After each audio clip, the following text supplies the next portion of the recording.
Hello बच्चों, the question says use matrix method to solve the system of equations 4x minus 3y equals to 3 and 3x minus 5y equals to 7।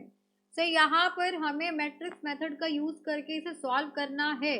So for this question we are using की concept that is A inverse is given by adjoint of A upon magnitude upon determinant of A। अब यहाँ पर given system of equations है 4x minus 3y equals to 3 and 3x minus 5y equals to 7। तो यहाँ पर ये equation हमें given है ax equals to b form में। तो यहाँ पर A आ जाएगा आपके पास, A का मैट्रिक्स फॉर्म होगा 4 3 minus 3 minus 5। So 4 3 minus 3 minus 5 हमें यही गिवन है। यहाँ पर 4 minus 3 and 3 minus 5 and next आ जाएगा आपके पास X Y is equals to B के एलिमेंट्स गिवन है आपको 3 7।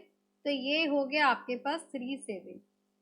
तो यहाँ से हमारे पास A आ गया 4 3 minus 3 minus 5 and capital X आ गया आपके पास एक्स वाई एंड B की वैल्यू आ गई है आपके पास, B एक मैट्रिक्स है 3 7।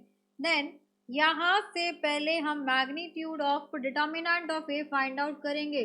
सो determinant of A will be इनके बीच में cross. So 4 multiplied by minus 5 minus 3 multiplied by 3, so this will be equals to minus 20। ये माइनस माइनस प्लस 9 तो माइनस 11 आ गया। तो this is not equals to 0, ये आपका 0 नहीं है, देयरफॉर ये आपका कंसिस्टेंट है। तो यहाँ से हम कहेंगे determinant of A is not equals to 0, therefore system of equation is consistent, ये आपका कंसिस्टेंट है and has a unique solution, और इसके यूनिक सॉल्यूशन होंगे। अब यहाँ पर हम बात करते हैं, यहाँ पर डिटर्मिनेंट ऑफ ए आ गया। अब अगर adjoint of A find out करना हो तो वो क्या होगा आपके पास, पहले यहाँ पर देखिए हमें ए मैट्रिक्स गिवन है दैट इज मैट्रिक्स ए आपके पास है 4 माइनस 3। तो 4 माइनस 3 एंड यहाँ है आपके पास 3 माइनस 5। सो जब भी हमें एडजॉइंट फाइंड आउट करना है तो हमें क्या करना होता है, ये आपका 2 बाई 2 मैट्रिक्स है तो इसमें डायरेक्टली इनको इंटरचेंज कर दीजिए। तो ये -5 और 4 आ जाएगा एंड जो आपके पास ये है इनके आप साइन चेंज कर दीजिए। तो ये आपका +3 एंड ये आपका -3 हो जाएगा। सो अब हम बात करें एडजॉइंट ऑफ ए की, तो ये आ गया आपके पास। Now A inverse will be 1 upon determinant of A into adjoint of A, so this will be equals to 1 upon minus 11 और ये हो जाएगा आपके पास -5 + 3 -3 एंड 4। तो A इनवर्स आ गया आपके पास। अब हमें पता है कि सॉल्यूशन कैसे आएगा। we know that ax is equals to b, so x will be equals to A inverse b। तो इसका मल्टीप्लिकेशन चाहिए, तो यहाँ से X Y will be equals to A inverse आपके पास आ जाएगा। यहाँ पर इसको हम लिख सकते हैं -5 by -11 that will be 5 by 11। इससे मल्टीप्लाई करेंगे तो यहाँ पर -3 बाय 11 एंड यहाँ पर आएगा आपके पास तो +3 बाय 11 एंड यहाँ पर आ जाएगा आपके पास 4 बाय 11। एंड बी की बात करें सो बी यहाँ पर हमें गिवन है मैट्रिक्स बी इज 3 7। तो ये आ गया आपके पास 3, यहाँ पर आ गया आपके पास 7। अब इनको हमें मल्टीप्लाई करना है तो यहाँ पर आ गया आपके पास मैट्रिक्स एक्स वाई। इसको अगर मल्टीप्लाई करेंगे तो ये इससे मल्टीप्लाई होगा, तो 5 × 3/11 एन प्लस ये इससे मल्टीप्लाई होगा, सो -3/11 +7।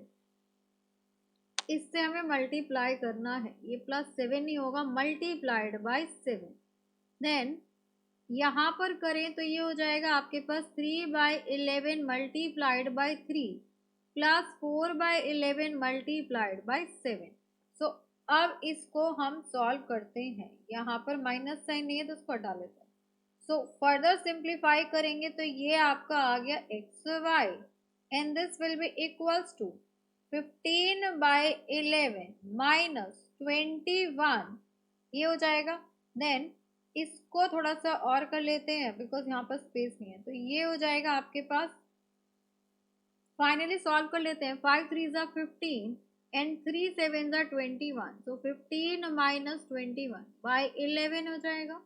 एंड यहाँ पर आपके पास 3 3 ज़ा 9 प्लस 7 4 ज़ा 28। यहाँ पर देखिए एक साइन माइनस का आएगा, इससे मल्टीप्लाई करेंगे तो ये आपका -4/11 होगा। तो यहाँ पर भी आपका साइन माइनस में आएगा, तो दिस विल बी -4/11। तो यहाँ पर भी रब कर लेते हैं, ये भी आपका नेगेटिव में आएगा, तो ये हो जाएगा आपके पास -4/11।